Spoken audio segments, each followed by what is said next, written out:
Hey y'all, it's Celt. And with Trump's most recent indictment in Georgia, there's been talks on the right again about civil war. So let's learn how to predict a civil war. So before we go any further, yes, I am back. If you follow me on one of the other sites, you know I took some time to build a garden for my wife and to just devote some time spending with her. We spent these last few months reading, meditating, just spending time together and working on her health. While not much has changed, we do have a lot more answers from these appointments to include having genetic testing done.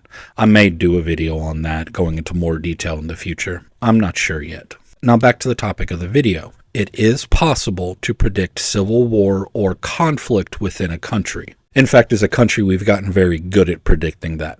Back in the 90s, the CIA was tasked with finding a way to predict civil wars other than their own involvement in creating a civil war. After a ton of research, they came out with an algorithm that's pretty accurate in predicting civil conflict or civil war within 2 years of that war happening. Now, we can't go into the entire algorithm, but there are 3 main points that are the biggest indicators of civil war. Those 3 main points are anocracies, entrepreneurship, I know what you're thinking, same word, different meaning, and dissemination.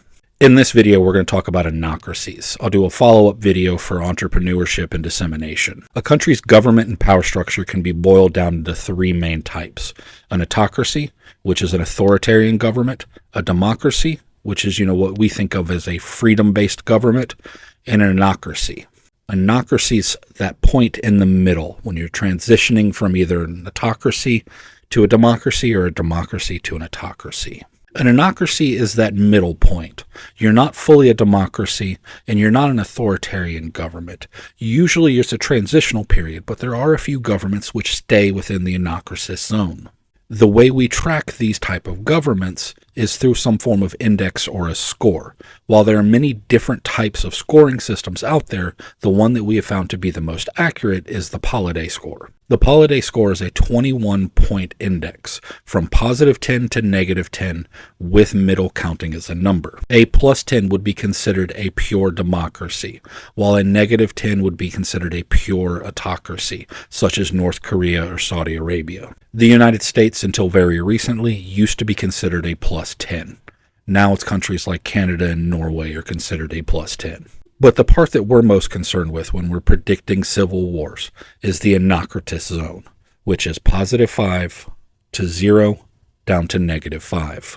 This is the stage in which a country has the highest risk of civil war or civil conflict because their government simultaneously overreaches and lacks power. The way we use the score to predict civil war and civil conflict is to track a country's movements within the score. As a country moves within the scores into the anocratis zone, we start to see an increased chance and risk of civil war and conflict, with the highest risk of civil war and conflict being at score 0.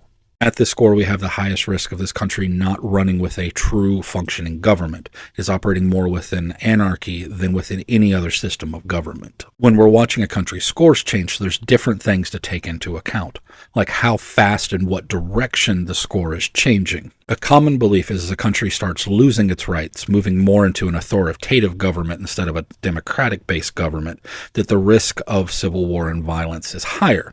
But it's actually the opposite. As a country is moving out of those authoritarian governments into democracy, we see an increased risk of civil war. We start seeing factions that were marginalized by that authoritative government trying to establish their power base, and factions that are now losing power with the banishment of that authoritative government, trying to retain their power and possibly taking up arms to do so. When you have a group of people who had absolute power suddenly start losing that absolute power, they take desperate measures to retain that power and authority. So because of that, when we see a country leaving the authoritative scores, the autocracy, and moving into the anocracy zone, is we start seeing a 2 times increase in chance of civil war or violence. The speed in which this happens also plays a factor. The faster you move towards democratization, the higher risk you have of civil war and conflict.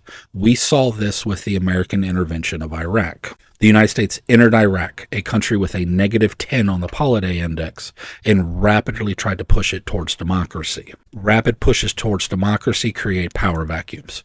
Power vacuums create civil war and violence. So if you want the highest chance of pushing a country into civil war, you take in a country with an authoritative government, rapidly dissolve it, and rapidly push it into a different form of government. This creates the power vacuums that you need that enables the next steps of our predictions that we'll talk about in our next video, the entrepreneurs, to have that power vacuum to attempt to exploit and establish their own power base. Like I said, that's the fastest way. But remember, taking a country that was a democracy, pushing it into an anocracy, maybe even down into an autocracy, still increases the chance of civil war and civil violence, just not as fast. Also remember, we used to be a positive 10. So stay safe, stay vigilant. I love you all. Until next time.